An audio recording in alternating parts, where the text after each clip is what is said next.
Good afternoon, everyone. Thank you so much for having me here today. When did you start climbing mountains? It's a question I've been asked very often, and one that doesn't have just one right answer. Was it when I set out to climb the highest peak in every continent at 10 years of age? Or when I climbed my first peak above 6,000 meters at 9 years? Was it when I trekked in the Himalayas for the first time when I was 7? Or even earlier, when I crawled up small trails in the Sahyadris at 3 or 4 years of age? If you ask me, it's none of these. It was even earlier when I accompanied my parents on their escapades on a baby sling. When you picture a mountaineer, the first image that comes to mind is that of a robust, well-built, brawny thrill seeker with little to no care for safety. But in reality, mountaineering isn't reserved for the rugged stereotype. I certainly don't fit the conventional image of a mountaineer. Yet, over the past 10 years, I've stood on the highest point of every single continent and climbed to the highest peaks. I've also stood on the summit of Mount Everest, all by the age of 17. None of this was achieved through just pure brute strength, but through mental resilience and fortitude.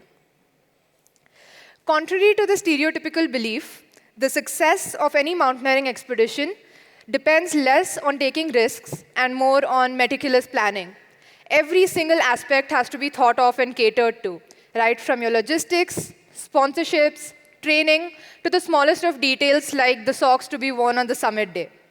Anything less could prove to be the difference between life and death, not just for you, but for everyone else on the mountain as well.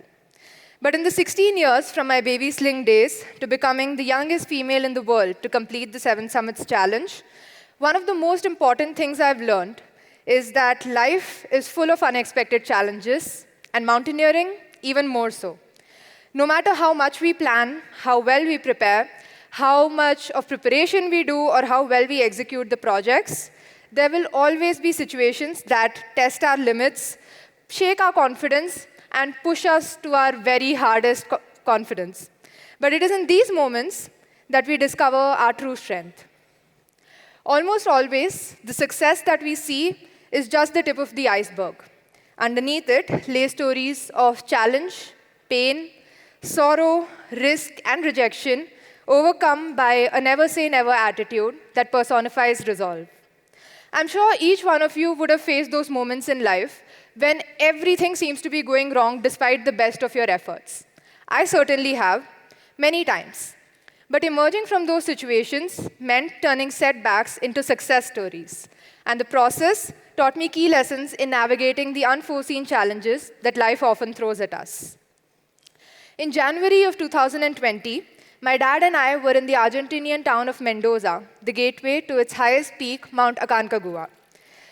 It is the highest peak outside Asia at 7,000 meters almost, and a tough one to summit with extreme cold, high winds, and unpredictable weather. But I had trained extensively and collected all the necessary experience and preparation to ensure that we would do well on the mountain. But despite all of this, we soon learned that the true problem wasn't going to be the mountain itself, it was going to be bureaucracy. Due to sudden changes in the rule positions in Argentina, we found ourselves in the middle of a courtroom battle just to get a permit for me as a 12-year-old climber. Due to the lack of precedence, the court would initially not even take up our case. And when we got a verdict from the High Court, the judge at the family court was antagonized. We were then sent on errands to obtain psychological evaluations, certificates from sports medicine specialists, cardiologists, and whatnot, all documents that we already had prepared from India. But we endured, and we went through the motions. 2 weeks of relentless effort despite the language barriers, media and public support in a foreign land, hand-holding by a few knights in silver armor, and we finally secured our permit and left on the climb with a completely new team. Little did we know that we were just about to face the next big challenge of the expedition. Despite my climbing strong, the guides doubted my abilities because I was a young 12-year-old girl. They wanted to find some reason to turn me around to avoid risking any exigency and by extension, saving their own reputation. And so on the 11th day of the expedition, as we were climbing to our summit camp, the winds had picked up a bit and we stopped a couple of times to warm our hands and change our gloves. The guides took advantage of this, misrepresented it as signs of high altitude sickness, and forced us to turn back to Camp 2. To our disappointment, despite the doctors at the high camp clearing me, the guides had already sent down our tents and sleeping bags, leaving us with no option but to climb all the way down the mountain to the base camp. But on the way back, I picked up courage and told my dad that we were descending not because of our own shortcoming, but because of someone else's wrong judgment. I wasn't going to let someone else's misdeed define my journey. With determination, we fought for a second chance and rightfully got one. So when I was given that second chance, I gave it everything I had. We met our second savior angel in the form of our new guide, Peluka, who believed in me and my dream. We eventually climbed the entire mountain a second time to set foot on the summit of Mount Aconcagua, and I became the youngest girl in the world to summit the peak. Thank you. Though the physical, mental, and logistical preparations were to the T, I ended up learning that sometimes you do have to face unexpected challenges. But like the famous Bollywood dialogue goes, अगर आप किसी चीज़ को शिद्दत से चाहो, तो पूरी कायनात उसे तुमसे मिलाने में जुट जाएगी. After Aconcagua, we returned to India in high spirits and already thinking about the next expedition. I was even appreciated by our Honorable Prime Minister. But lo and behold, the entire world shut down because COVID had struck. But my journey was far from over. I had to stay focused, maintain discipline, and continue to train hard. Training and preparation for higher and more difficult climbs like Mount Denali and the mighty Everest required practice in hilly terrain, which seemed like an impossible dream locked up in a 1,000 square foot house in the concrete jungle of Mumbai. But we weren't one to be deterred. We adapted. We changed our training regime and started conditioning ourselves by climbing the stairs of our 20-floor building at the odd hours of the night when the rest of the world was asleep. As the restrictions eased, we took the first opportunity to head to Gulmarg to train in less populated and colder areas and prepare for my next endeavor, Mount Denali, the highest peak in North America. Located in remote Alaska, Denali is rated as one of the toughest climbs of the 7 summits. A small aircraft with specialized ski landing gear drops climbers directly on the Kahiltna Glacier from where the climb begins. Unlike other expeditions, we had no porters or mules, which meant that we had to carry not only our 20 kg backpacks, but also pull along with us a 50 kg sled with all of our food, equipment, and tents for the 3-week-long expedition. To gain some on-mountain experience, we decided to climb what could have been my first 7,000-meter peak, Mount Trishul in Uttarakhand. We started the climb with good preparation and high spirits. Enjoying the changing and challenging terrain with beautiful landscapes, we climbed strong and reached Camp 2, hoping to summit the peak in the coming days. But the mountain had other plans. This picture was taken at Camp 2 on the night of 30th September 2021, and at 5:30 the next morning, I heard someone shout from outside the tent, "Get out of your tents, there's an avalanche." We were sleeping and immediately ran out in nothing but our socks. I didn't have my glasses on and couldn't even see the avalanche, but I knew it had been a very close call. As the snow dust settled and we crawled back into our tents, little did I know this was going to be one of the most pivotal experiences of my entire life. A few hours later, someone came to the tent and called for my dad, the most experienced of the pack. I just knew something was wrong. And my fears were confirmed when I heard the words, 5 of our teammates have been missing from the higher camp since the avalanche. All 5 were my role models, climbers I had known and admired ever since I started trekking at 5 years of age. I felt a whirlwind of emotions that I didn't yet have the maturity to understand. Grief, frustration, fear, even guilt. The mountain, which had been like a second home for me, felt indifferent, cruel even. But as much as I suffered, I learned that mountaineering isn't just about climbing the mountain. It's about confronting forces far beyond our control and having the strength to move forward and keep going. So 8 months and 5 days after the tragic accident, I set out on my next expedition, one of my toughest to date. I've come to recognize that failures, setbacks, and losses are inevitable, but the hallmark of a successful person is the ability to confront these challenges and emerge out of them successful. Moving forward, Mount Denali tested my mental fortitude in ways I never could have imagined. Firstly, none of the 7 certified operators on the mountain were ready to take me on their team. Why? Because I was a girl, 14 years old, and that too from India. When no one else believed in me, my dad did. We teamed up with 2 other Indian climbers and left to climb Mount Denali, a dangerous and treacherous peak, unguided. The mountain was treacherous, cold, and desolate, with deep crevasses, steep slopes, and the added difficulty of hauling a 50-kilogram sled. But these were expected challenges that we had prepared for, and we battled through the extreme conditions to stand on the summit on 22nd June 2022.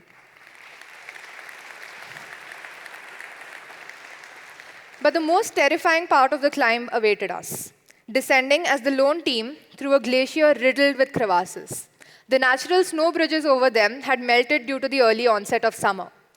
It felt like a minefield, and when we called for help, we were told that no rescue could take place unless someone had already fallen into a crevasse. We were lost, stranded, and had no idea how we would get back to the airstrip at base camp alive. We were scared, but sometimes fear is what keeps you alive. So, with fear in our hearts but determination in our minds, we decided to move forward slowly. As we inched ahead, probing every single step carefully, we were surprised by the 40 climbers who were higher up in the mountain. Hearing of the precarious condition of the glacier, they had decided to terminate their climbs and joined us, creating a safety chain. After 8 hours of battling the extreme conditions, we finally reached the airstrip at base camp, alive and well. From that condition to making it here to be able to share my story, I consider it a very lucky break. But the ultimate test of overcoming fear came with Mount Everest. All these experiences had made us wiser, stronger, and more determined than ever to face the extreme tests of Mount Everest or Sagarmatha. After weeks of acclimatization, we set out on our summit push from the Everest base camp on 16th May last year. But unlike our acclimatization rotations, this time around there were a lot of people climbing at the same time as us, and we started encountering traffic right from the base camp itself. Additionally, on the summit push, we had to walk directly from the base camp to Camp 2. So the traffic made what was already a long day even longer and harder. After a rest day at Camp 2, we moved to Camp 3. This was an exciting day because we were finally using our supplemental oxygen on a real climb for the very first time. I was feeling strong and reached Camp 3 in just about 3.5 hours. The next day, we moved from Camp 3 to Camp 4.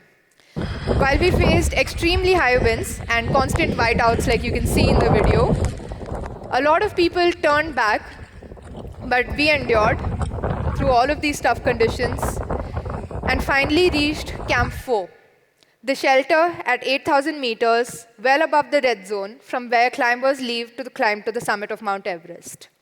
The plan was to leave at 8:30 p.m. to reach the peak by sunrise. Only this would give us sufficient time to turn back around and climb down to Camp 2 the very same day. But as with all great journeys, things didn't go as planned. High winds of more than 100 kilometers per hour forced us to wait and stay. Uncertainty was creeping in with every passing minute. At 3:30 the next morning, just when the exhaustion and doubt were turning into dejection, we were told that the winds were expected to die down and we could proceed on the summit push. But what this meant was that we had very little time to reach the summit and turn back around safely. It was a risky decision and an unusual one too. It tested our abilities to adapt. But in the mountains, as in life, flexibility and trust in your preparation makes all the difference. We had trained for this, and so we got ready and started out on the summit push in not so ideal conditions. We decided to push forward with all our might because we didn't want to get stuck in the long line of 200 plus climbers who were coming up to Camp 4 behind us the next day. The climb was brutal. Each step felt heavier than the last, and the cold wind and temperatures were biting into our bones. At one point, I surged ahead of my father and found myself separated from him, surrounded by nothing but white mist, with my Sherpa and the howling wind as my only company. Fear was inevitable, but panic was not an option. In that moment, I realized that success isn't just about strength or endurance. It's about mental resilience.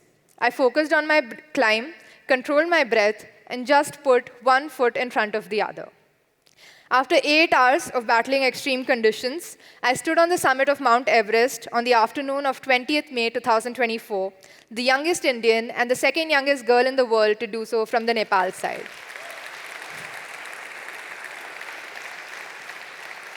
The view was breathtaking, but what mattered even more was the journey. The struggles, the lessons, and the belief that no challenge is unsurmountable if you stay determined and adaptable. But my journey is far from over. In December, I hope to ski traverse to the South Pole. This will leave the North Pole as the final challenge for me to complete the Explorer's Grand Slam. If I do this by April 2026, I will certainly be the youngest person ever to do so, a record currently held by a 21-year-old climber. Thank you.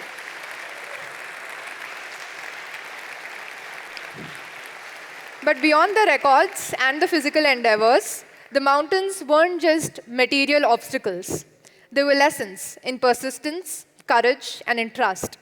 The instances that I quoted are still very much just the tip of the iceberg. There were many more challenges: managing academics alongside the demanding requirements of professional mountaineering, getting sponsorships for the extremely resource-intensive climbs, and so many more.